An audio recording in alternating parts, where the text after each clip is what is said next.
యేసుక్రీస్తు శ్రేష్టమైన నామములో అందరికీ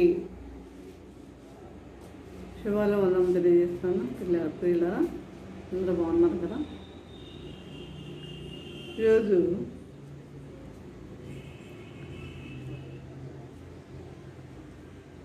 చూడండి,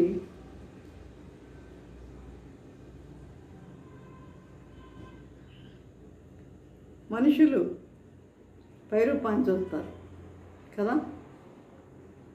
దేవుడు మన అంతరంగాన్ని చూసే దేవుడు,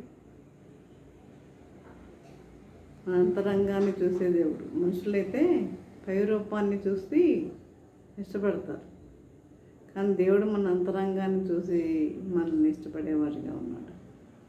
అది ఈరోజు మనము దావీదు గురించి మనము ధ్యానించుకున్నాం. ఇలా ప్రార్థన చేసుకున్నాం. పరిశుద్ధ ప్రేమగల తండ్రి, నీ పరిశుద్ధ పాదము స్తోత్రం దేవా. ప్రభా తండ్రి, ఇంతమైన ప్రభా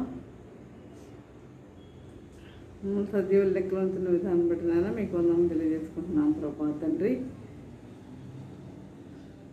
ప్రతి ఒక్కరు తండ్రి జీవులు గ్రహించగల మనసును వాక్యానుసారంగా జీవించే జీవితం దయచేయమని మా ప్రభు నేసిన అమృతాలు విన్నమ్మగా పెట్టుకుంటున్నాం తండ్రి.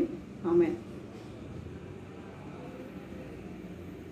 ఈరోజు అంశం ఏంటంటే మనుషుల దృష్టిలో దేవుని దృష్టిలో, మనుషుల దృష్టిలో దేవుని దృష్టిలో అంటే దావీదు ఏ విధంగా ఉన్నాడు అన్న విషయంలో.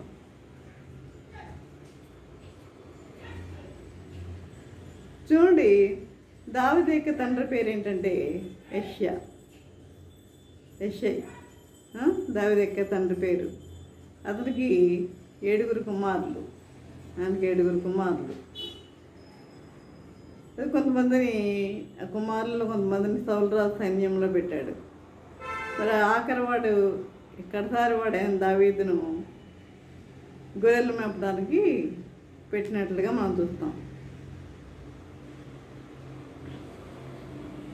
అంటే తండ్రి యెషయా దృష్టిలో దావీదు ఎలా ఉన్నాడు ఇప్పుడు? ఎందుకు పనికిరాని వాడిగా ఉన్నట్లుగా మనం చూస్తున్నాం, అంతే కదా. ఎందుకు పనికిరాని వాడిగా ఉన్నట్లుగా మనం చూస్తున్నాం. కానీ దేవుని దృష్టిలో మాత్రము, దేవుని దృష్టిలో అభిషేకానికి అర్హుడు. దేవుని దృష్టిలో అభిషేకానికి అర్హుడు దావీదు. చూడండి, సమూయేలు మొదటి గ్రంథము 16వ అధ్యాయము 11-12 వచనాలు చూసినట్లయితే, 16వ అధ్యాయము సమూయేలు మొదటి గ్రంథం 16వ అధ్యాయము 11-12 వచనాలు.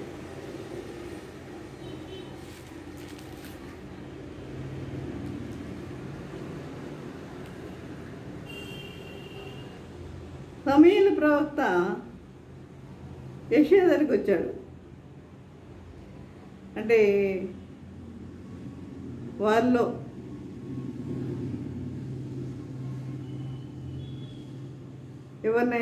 ఎవరిని అభిషేకం చేయాలనేది ప్రభు తెలియజేశాడు కనుక మరి యెషయా దగ్గరికి వచ్చినట్లుగా మనం చూస్తున్నాం. చూడండి, 7వ వచనంలో చూసినట్లయితే, అయితే యెహోవా సమూయేలుతో ఇలా సెలవిచ్చాను, అతని రూపమును అతని ఎత్తును లక్ష్య పెట్టకము. మనుషులు లక్ష్యపెట్టు వాటిని యెహోవా లక్ష్యపెట్టడు. నేను అతను త్రోసివేసి ఉన్నాను. మనుషులు పై రూపమును లక్ష్యపెట్టుదురు కానీ యెహోవా హృదయమును లక్ష్యపెట్టను. యెహోవా దేన్ని లక్ష్య పెడతాడంట? హృదయాన్ని లక్ష్య పెడతాడు. 11వ వచనం చూసినట్లయితే, ఇక్కడ యెషయా ఏం చేశాడంటే వారి కుమారులందరినీ పిలిచాడు. నీ కుమారులందరినీ పిలవమంటే సమూయేలు ప్రవక్త యెషయాని నీ కుమారులందరినీ పిలవమంటే ఒక్కొక్కరిని మరి పిలిచాడు. అయితే నీ కుమారులందరూ ఇక్కడ ఉన్నారా అని యెషయాని అడుగగా అతడు, ఇంకనూ కడసారి వాడున్నాడు, అయితే వాడు గొర్రెలను కాయచున్నాడని చెప్పాను. అందరూ వచ్చారు. చూడగానే ఒక్కొక్కరిని చూడగానే పెద్ద పర్సనాలిటీస్తో ఉన్నారు కదా. వాళ్ళని చూడగానే ఇతనే కాబోలు దేవుడు ఎన్నుకున్నది, ఇతనే కాబోలు దేవుడు ఎన్నుకున్నదని సమూయేలు ప్రవక్త అనుకుంటున్నాడు. అయితే యెహోవా వీరిని కోరుకోలేదని చెప్పి నీ కుమారులందరూ ఇక్కడ ఉన్నారా అని యెషయాని అడుగగా అతడు ఇంకనూ కడసారి వాడున్నాడు, అయితే వాడు గొర్రెలను కాయుచున్నాడని చెప్పాను. అందుకు సమూయేలు నీవు వారిని పిలువనంపించము, అతడు ఇక్కడికి వచ్చే వరకు మనము కూర్చుందామని యెషయాతో చెప్పగా అతడు వారిని పిలువనంపించి లోపలికి తోడుకొని వచ్చాను. అప్పుడు దావీదుని పిలిచి అతడు అక్కడికి వచ్చే వరకు అది మనం కూర్చుందామని యెషయాతో చెప్పగా అతడు వారిని పిలువనంపించి లోపలికి తోడుకొని వచ్చాను. అతడు ఎలా ఉన్నాడంట, దావీదు ఎర్రని వాడును, చక్కని నేత్రములు గలవాడును, చూచుటకు సుందరమైన వాడనై ఉండెను. అతడు రాగానే నేను కోరుకున్నవాడు ఇతడే, నీవు లేచి వారిని అభిషేకించుమని యెహోవా సెలవీయగా నేను కోరుకున్నవాడు ఇతడే. చూసారా, 6 దేవుడు ఇష్టపడలా.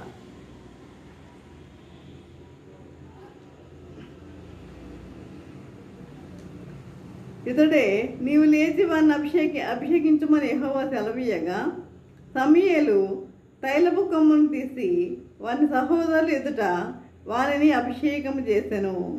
నాటి నుండి యెహోవా ఆత్మ దావీదు మీదికి బలముగా వచ్చెను. తరువాత సమూయేలు లేచి రామాకు వెళ్ళిపోయాను. ఈ విధముగా మరి యెషయా దృష్టిలో ఎందుకు పనికిరాని వాడైన దావీదు మరి ప్రభు దృష్టిలో ఎలా ఉన్నాడు, అభిషేకానికి అర్హుడిగా ఉన్నట్లుగా మనము చూస్తున్నాం. ఇంకో విషయం చూసినట్లయితే చూడండి,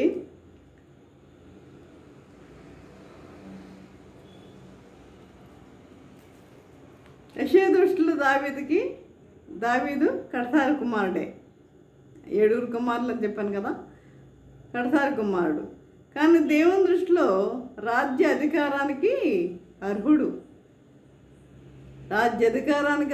చూడండి, సమూయేలు మొదటి గ్రంథము 16వ అధ్యాయము 11వ వచనము, 13వ అధ్యాయము 14వ వచనము. ఇప్పుడు అభిషేకించింది మనం చూసాం. 13వ అధ్యాయము 14వ వచనము.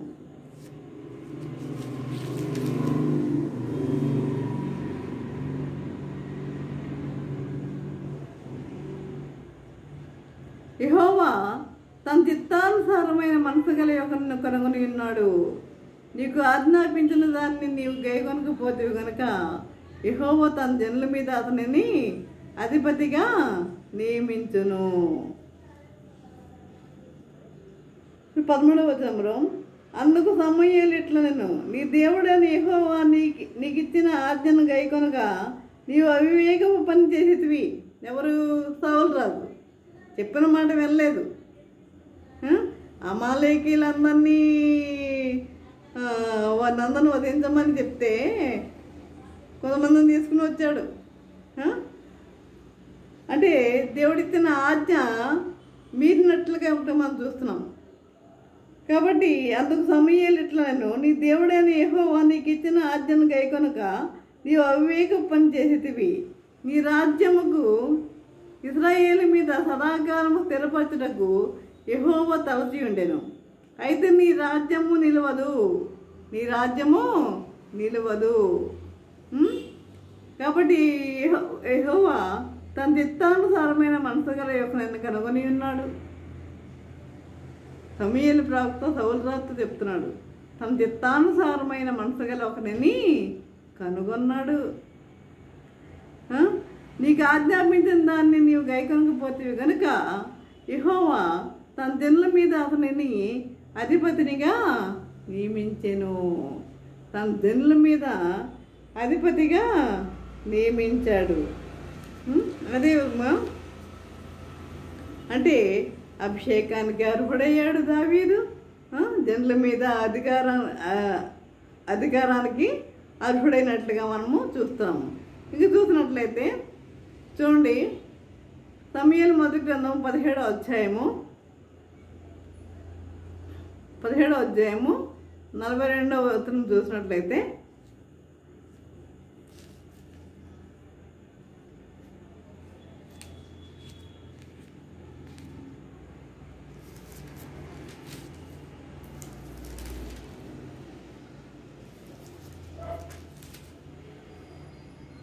పదిహేడవ అధ్యాయం 42వ వచనము.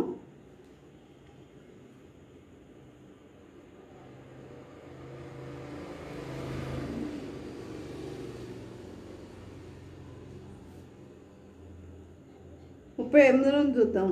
పిమ్మట సౌలు తన యుద్ధ వస్త్రములను దావీదుకు ధరింపజేసి రాగి శిరస్త్రాణం ఒకటి అతను కట్టి యుద్ధ కవచం తొడిగించాను.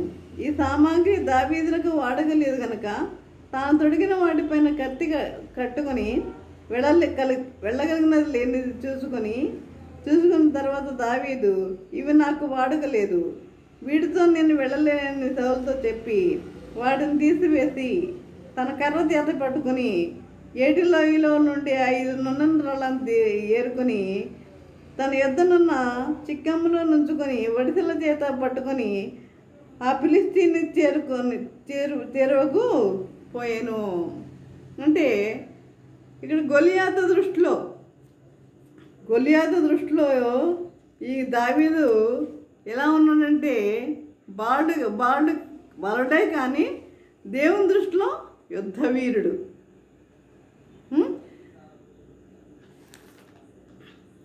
కాబట్టి ఈ యొక్క గొలియాతు మీద యుద్ధానికి బాలుడైన దావీదు వెళ్ళినట్లుగా మనం చూస్తున్నాం. కాబట్టి చుట్టూ పార చూసి దావీదును కనుగొని అతడు బాలుడై ఎర్రటి వాడును రూపసీయునై ఉండుట చూచి అతనిని తృణీకరించెను. ఫిలిష్తీయుడు, కర్ర తీసుకుని నీవు నా మీదకి వచ్చున్నావే, ఎవరు? దావీదు కర్ర పట్టుకున్నాడు కదా, కర్ర తీసుకుని నా మీదకి వచ్చున్నావే, నేను కుక్కనా అని దావీదుతో చెప్పి తన దేవతల పేరట దావీదును చెప్పించెను. నా దగ్గరకు రమ్ము, నీ మాంసమును ఆకాశ పక్షులకు భూమృగములకు ఇచ్చివేతునని ఆ ఫిలిష్తీయుడు దావీదుతో అనగా, దావీదు, నీవు కత్తియు ఈటయు బల్లెమును ధరించుకుని నా మీదకి వచ్చుచున్నావు. అయితే నీవు తిరస్కరించిన ఇశ్రాయేలీల సైన్యములకు అధిపతియగు యెహోవా పేరట నేను నీ మీదకి వచ్చుచున్నాను. కత్తి డాలు అన్ని తీసుకుని నువ్వు వస్తున్నావు, కానీ నువ్వు తిరస్కరించిన ఇశ్రాయేలీల సైన్యములకు అధిపతియగు యెహోవా పేరట నేను నీ మీదకి వస్తున్నా.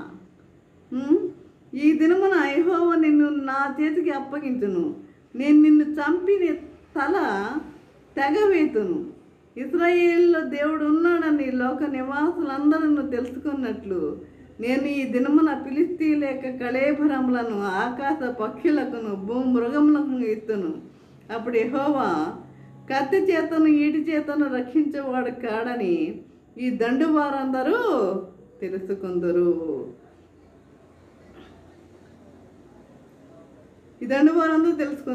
యుద్ధం ఎవరిది? దావీదు కాదు, యెహోవాదే. యుద్ధం యెహోవాదే. ఆయన మిమ్మల్ని మా చేతికి అప్పగించనని చెప్పాను. ఆ ఫిలిష్తీయుడు లేచి దావీదును కలియుటకై అతనికి ఎదురుపోగా దావీదు వానిని ఎదుర్కొంట సైన్యములతో త్వరగా పరిగెత్తుకుపోయి తన సంచిలో చెయ్యి వేసి అందులో నుండి రాయి ఒకటి తీసి వడిసెలతో విసిరి ఆ ఫిలిష్తీయుని నుదుట కొట్టాను. ఆ రాయి వాని నుదురు నుంచి వచ్చినందున వాడు నేలను బోర్లా పడాను. దావీదు ఫిలిష్తీయుని కంటే బలాఢ్యుడై ఖడ్గము లేకయే వడిసెలతోనూ రాతితోనూ ఆ ఫిలిష్తీయుని కొట్టి చంపాడు. ఇతని దగ్గర ఏమైనా ఆయుధాలు ఉన్నాయా? దావీదు దగ్గర ఏమి ఆయుధాలు లేవు. ఒక వడిసెలతో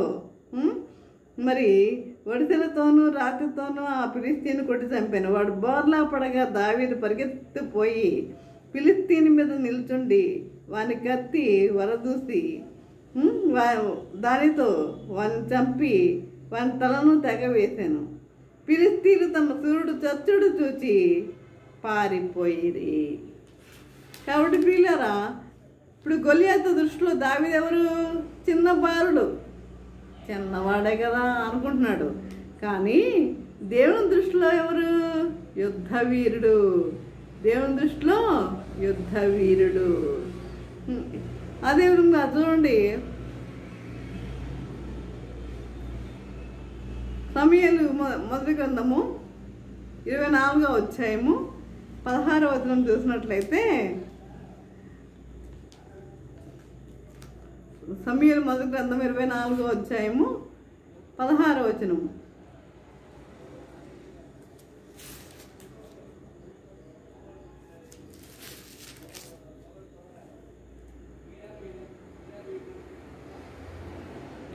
దావీదు ఈ మాటలు సౌలుతో మాట్లాడి చాలింపగా, సౌలు, దావీదా నాయనా, ఈ పలుకు నీదేనా అని బిగ్గరగా ఏడ్చి దావీదుతో ఇట్లనెను, యెహోవా నన్ను నీ చేతికి అప్పగింపగా నన్ను చంపగా విడిచినందుకు ఈ దినమున నీవు నా ఉపకారం చేసిన వాడవై నా ఎడల నీకున్న ఉపకార బుద్ధిని వెల్లడి చేసేదివి. చూడండి, సౌలును చంపడానికి అవకాశం వచ్చినా కూడా దావీదు సౌలుని చంపలేదు. కాబట్టి అప్పుడు ఈ మాటలు పలుకుతున్నాడు సౌలు రాజు. కాబట్టి ఒకనికి తన శత్రువు దొరికిన ఎడల మేలు చేసి పంపివేయినా? శత్రువు దొరికితే మేలు చేసి పంపివేస్తాడా? కాదు. కానీ దావీదు ఏం చేశాడు? శత్రువు దొరికినా కూడా చంపలేదు.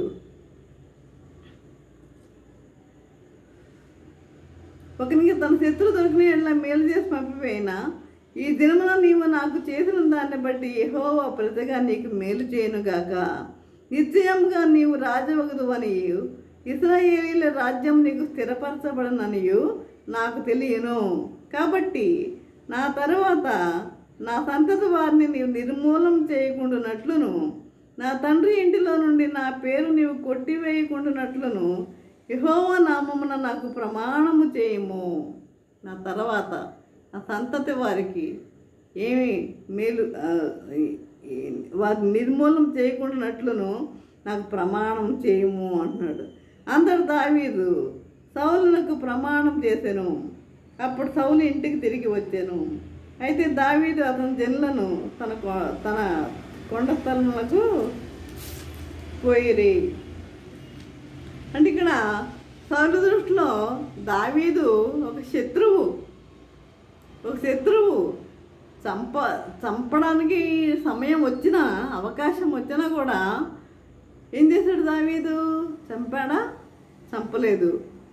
మరి దావీదును చంపడానికి ఎన్ని ప్రయోగాలు చేశాడు మరి సౌలు.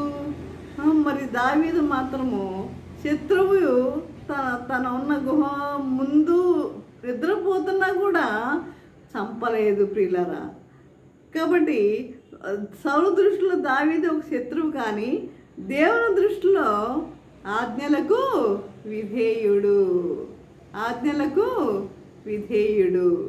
దేవుని యొక్క ఆజ్ఞల్ని మరి పాటించేవాడు. కాబట్టి మనం కూడా ఆ విధంగానే ఉండేవారిగా ఉండాలి. మన శత్రువులను కూడా మనము ప్రేమించేవారిగా ఉండాలి. వారి మీద పగ, ద్వేషం మనం పెట్టుకునేవారిగా ఉండవద్దు. అది మనకి ఇక్కడ నిలుపుతున్నది.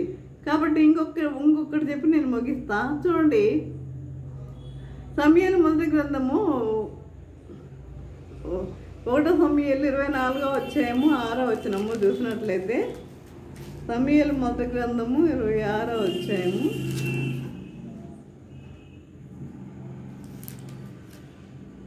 24వ అధ్యాయము 6వ వచనము.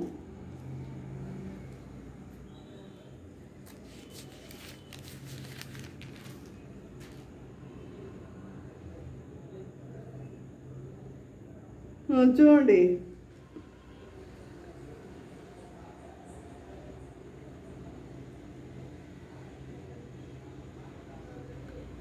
దావీదు జనులు, అదిగో నీ దృష్టికి ఏది మంచిదో అది నీవు అతనికి చేయనట్లు నీ శత్రువుని నీ చేతికి అప్పగించునని యెహోవా నీతో చెప్పిన దినము వచ్చినని అతనితో అనగా, దావీదు లేచి వచ్చి సౌలులకు తెలియకుండా అతని పై వస్త్రపు చెంగును మాత్రం కోసాడు. పై వస్త్రపు చెంగును మాత్రమే కోసాడు. నిద్రపోతున్నాడు, గాఢ నిద్రలో ఉన్నాడు. పై వస్త్రపు చెంగును కోసాడు. సౌలు పై వస్త్రమును తాను కోసినన్ని దావీదు మనసును నొచ్చి, ఎందుకంటే అతను కూడా అభిషక్తుడే కాబట్టి కనుక సౌలు పై వస్త్రమును తాను కోసిన దావీదు మనసు నొచ్చి, ఇతడు యెహోవా చేత అభిషేకము నొందినవాడు కనుక యెహోవా చేత అభిషిక్తుడైన నా ప్రభువునకు నేను ఈ కార్యం నేను చేయను. యెహోవాను బట్టి అతను నేను చంపను అని తన దినులతో చెప్పాను. చూసారా ఎంత మంచి హృదయమో, చూసారా దావీద్ది. అందుకే అన్నాడు దేవుడు, ఏమన్నాడు, దావీదు నా హృదయానుసారుడైన మనుష్యుడు అన్నాడు. నా హృదయానుసారుడైన మనుష్యుడు అన్నాడు కదా. కాబట్టి ఇప్పుడు మనం 5 విషయాలు నేర్చుకున్నాం. అంటే తండ్రి అయిన యెషయా దృష్టిలో దావీదు ఎందుకు పనికిరానివాడు, కానీ దేవుని దృష్టిలో మాత్రము అభిషేకానికి అర్హుడు ప్రియులారా. అదేవిధంగా యెషయా దృష్టిలో దావీదు కడసారి కుమారుడు, కానీ దేవుని దృష్టిలో రాజ్యాన్ని పరిపాలించడానికి అర్హుడు. అదేవిధంగా గొలియాతు దృష్టిలో దావీదు చిన్న బాలుడు, చిన్నవాడే కదా, కర్ర తీసుకొస్తున్నా వీటిని కుక్కనా అంటున్నాడు. చిన్న బాలుడు, కానీ దేవుని దృష్టిలో యుద్ధ వీరుడు. చిన్న విడుదలతో మరి చంపివేసినట్లు చూస్తున్నాం. యుద్ధము యెహోవాదే. ఆయన పక్షాన దేవుడు ఉన్నాడు. అదేవిధంగా మన పక్షాన కూడా ఉంటే మనం ఏ అద్భుతాలన్నా మనము చేయగలము. అంటే మన పక్షాన దేవుడు ఉండాలంటే మనం ఏం చేయాలి? నీతిగా యథార్థంగా మనం జీవించే వారిగా ఉండాలి. అదేవిధంగా సౌలు దృష్టిలో దావీదు ఒక శత్రువే కదా. దావీదుని చంపడానికే వెళ్ళాడు అక్కడికి, అరణ్యంలోనికి. కానీ దావీదుకు చంపడానికి అవకాశం వచ్చినా కూడా దావీదు సౌలుని చంపలేదు. శత్రువు కానీ దేవుని దృష్టిలో ఆజ్ఞలకు విధేయుడు. శత్రువులను ప్రేమించండి అన్న విషయాన్ని అతను మర్చిపోలేదు. అదేవిధంగా సమూయేలు పైరూపాన్ని చూశాడు, దేవుడు హృదయాన్ని చూశాడు ప్రియులారా. సమూయేలు పైరూపాన్ని చూశాడు, సమూయేలు ప్రవక్త పైరూపాన్ని చూశాడు, కానీ దేవుడు ఏం చూశాడు? హృదయాన్ని చూశాడు. కాబట్టి ఈ విధముగా మనం జీవించాలని ప్రభువు కోరుకుంటున్నాడు. దావీదు అందుకే మరి దావీదు జీవితం ఏ విధముగా ఉన్నది? మరి కడసారివాడు అతన్ని మరి ఈ గొర్రెలు మేపడానికి పంపాడు. మరి నిజంగా గొర్రెల కాపరి అయిన దావీదు నిజంగా రాజవుతానని అతను అనుకోలేదు. కానీ దేవుడు అతన్ని రాజ్యానికి వారసుని చేసినట్లుగా మనం చూస్తున్నాము. కాబట్టి మనము దేవుని యందు విధేయులై మనం జీవించినట్లయితే, దేవుని బిడ్డలుగా మనం జీవించినట్లయితే తప్పనిసరిగా దేవుడు మనకు కూడా అవకాశాన్ని మనకి అనుగ్రహిస్తాడు. దేవుని బిడ్డలుగా జీవించే అవకాశం మనకి ఉండాలి అంటే మనము యథార్థంగా మనం జీవించాలి. దేవుని బిడ్డలుగా మనం ఉండాలి అంటే ఆ విధంగా ఉండాలని ప్రభు కోరుకుంటున్నాడు. కాబట్టి ఇప్పుడు ఈరోజు మనం ధ్యానించుకున్న అంశం ఏంటంటే మనుషుల దృష్టిలో, దేవుని దృష్టిలో. కాబట్టి మనుషుల దృష్టిలో ఎలా ఉంటాం మనము? మనుషుల దృష్టిలో మరి దేవుని దృష్టిలో ఎలా ఉంటాం, మనుషుల దృష్టిలో ఎలా ఉంటాం అన్న విషయాన్ని గురించి కూడా మనం ఈరోజు ధ్యానించుకుని ఉన్నాం. కాబట్టి ఈ విషయాలన్నీ ప్రతి ఒక్కరు గమనించి ఈ విధంగా మరి దావీదులాగా మంచి జీవితం జీవించే వారిగా ఉంటకు పరిశుద్ధాత్మ దేవుడు సహాయం చేసి నడిపించను గాక. ఆమేన్. ప్రార్థన చేసుకుందాం. పరిశుద్ధుడా, ప్రేమగల తండ్రి, నీ పరిశుద్ధ పాదము స్తోత్రం దేవా. ప్రభా తండ్రి, ఇంతవరకు నేను ప్రభా నీ వాక్యం ద్వారా తండ్రి మాతో మాట్లాడిన విధానం బట్టి నాయన మీకు వందనం తెలియజేసుకుంటున్నాం ప్రభా. తండ్రి ఇదిగోనైనా మనుషుల దృష్టిలో మరి ఏ విధంగా ఉంటారో, దేవుని నీ దృష్టిలో ఏ విధంగా ఉంటారన్న విషయంలో మేము ధ్యానించుకుని ఉన్నాము నేను ప్రభా. ప్రతి ఒక్కరు ఈ వాక్యం విని ఆ వాక్యానుసారంగా జీవించడానికి నీకు అనుగ్రహించమని నదురేడనేసి నా మృతమారు వినముగా వేడుకుంటున్నాం తండ్రి. ఆమేన్. తండ్రి అయిన దేవుని ప్రేమయు కుమారుడనే క్రీస్తు కృపయు పరిశుద్ధాత్మక సహవాసము సకల దీవెనలు సదాకాలము ప్రభా. తండ్రి ఎంతమంది అయితే ప్రభా వాక్యం విన్నారు ప్రతి ఒక్కరికి తోడించండి గాక. ఆమేన్, ఆమేన్, ఆమేన్.